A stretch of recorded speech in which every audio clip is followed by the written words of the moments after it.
parte 3 do nosso estudo sobre figuras e linguagem. Continuamos estudando sobre figuras de repetição. Falamos sobre figuras de repetição do som consonantal. Quem lembra qual é esse?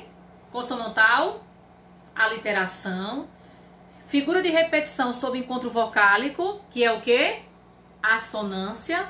Falamos sobre figura de repetição da ideia, que é pleonasmo. E nós vamos iniciar agora a anáfora.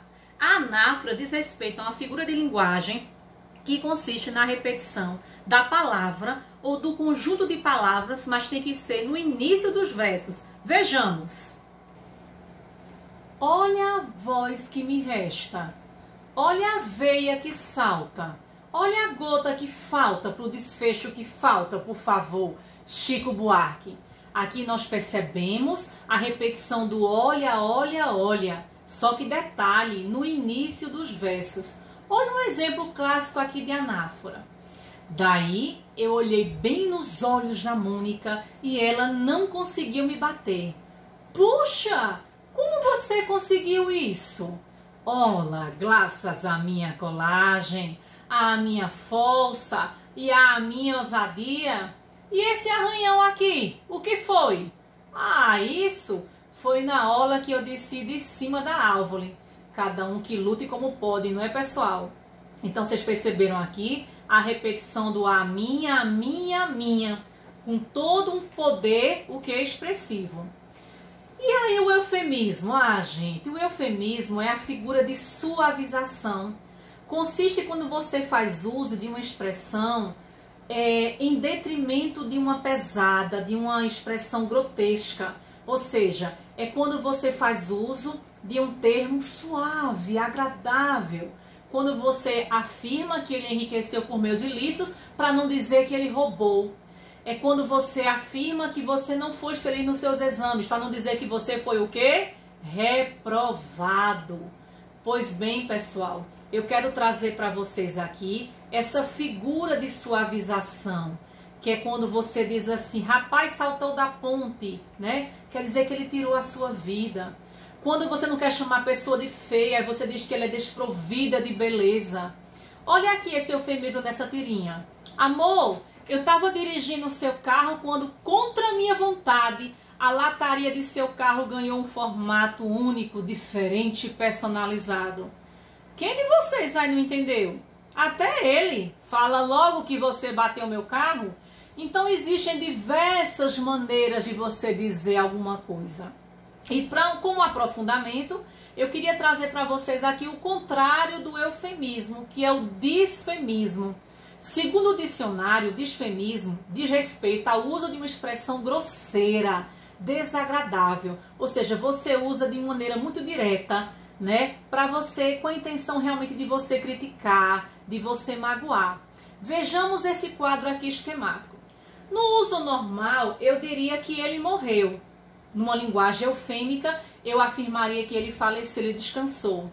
Numa linguagem disfêmica, quer dizer grosseira, não suave, eu afirmaria que ele bateu as botas. Num uso normal, eu diria que João é usuário de drogas. Numa linguagem eufêmica, eu diria que João é dependente químico. Já numa linguagem disfêmica, eu diria que João é maconheiro. É isso aí mesmo, pessoal. No uso normal, eu diria que a irmã dele é meretriz. Numa linguagem eufêmica, eu diria que a irmã dele é muito liberal em suas atitudes. Mas numa linguagem disfêmica, eu afirmaria que a irmã dele é uma piranha. Estão vendo aí a diferença? Então, tudo isso acontece a partir de quê, gente? Da ideia que você quer provocar no contexto do texto. Às vezes a sua intenção realmente é fazer uso de uma expressão agradável. Às vezes não. A sua ideia é chamar a atenção. Por isso você faz uso de uma expressão disfêmica. E prosopopeia? Você já ouviu falar em prosopopeia ou personificação? É quando Joelma de Calypso cantava que a lua me traiu. Sim, é aquela figura que consiste em você atribuir características vivas a seres inanimados. Olha só, a árvore falando, eu detesto sopa, eu odeio sopa, eu não suporto sopa. Mas espera aí, gente, é a árvore, como diria Cebolinha? Não, gente. E o pior, continuam me dando sopa, você atribuindo características vivas ao ser árvore. Hipérbole. Já ouviram falar em hipérbole? Sim, a hipérbole é a figura do exagero. Quem não gosta de dizer que está morrendo de fome, morrendo de sede? Uma mãe, por exemplo, afirmar que é louca pelos seus filhos. Sim, gente, a hipérbole é a figura do exagero. É quando você, para ser expressivo, você faz uso de uma expressão, né? Para você exagerar, conotar uma intensidade em relação àquilo que se afirma. Vocês já ouviram falar em silepse? Não? Pois bem, a silepse diz respeito a uma figura de linguagem que afirma, que traz para nós que a concordância vai ser realizada com a ideia e não com a forma gramatical. Por ora, essa concordância ela pode parecer errada, ou seja, não condizer com a norma culta. Por isso nós temos silepse de gênero. Por exemplo, o que seria uma silepse de gênero? Gênero está para masculino e feminino. Vossa Excelência está preocupado com as notícias. Como eu também poderia afirmar que Vossa Excelência está preocupada com as notícias. Preocupado se tratasse do gênero masculino e preocupada gênero feminino. E a silepse de número, vocês já ouviram falar? Quando eu afirmo, por exemplo, a boiada ficou furiosa com o peão e derrubaram a cerca. O substantivo boiada, ele foi empregado no plural, ou seja, de maneira coletiva. Então, nesse caso, a concordância é com o número, ou seja, ela se dá, a concordância, né, do verbo derrubaram, na terceira pessoa do plural, né? Ela foi feita assim para concordar com o substantivo singular, mas que denota a ideia de plural. E a concordância de pessoa? Quando eu digo, por exemplo, as mulheres decidimos não votar em determinado partido até prestarem conta ao povo. Parece errada. Vocês concordam comigo? As mulheres decidimos? Mas não está errada não, gente. Essa silepse de pessoa, ela acontece também de maneira intencional. É como se o eu lírico, o eu, se incluísse nessa decisão. Então, eu mais as mulheres, eu mais elas não é igual a nós? Então, nós decidimos não votar. Então, tá aí para vocês. Silepse de gênero, silepse de número e silepse de pessoa. Vamos agora trabalhar exemplos de figura de sintaxe. Trabalhamos figuras fonológicas, trabalhemos agora figuras de sintaxe. Vocês já ouviram falar em elipse? E em zeugma? Prestem atenção nisso. Tanto a elipse como a zeugma são figuras de linguagem que consistem na omissão de um termo. Só que a elipse, para ficar bem clara, diz respeito à omissão de um termo da oração que não foi expresso anteriormente, ou seja, de forma anafórica.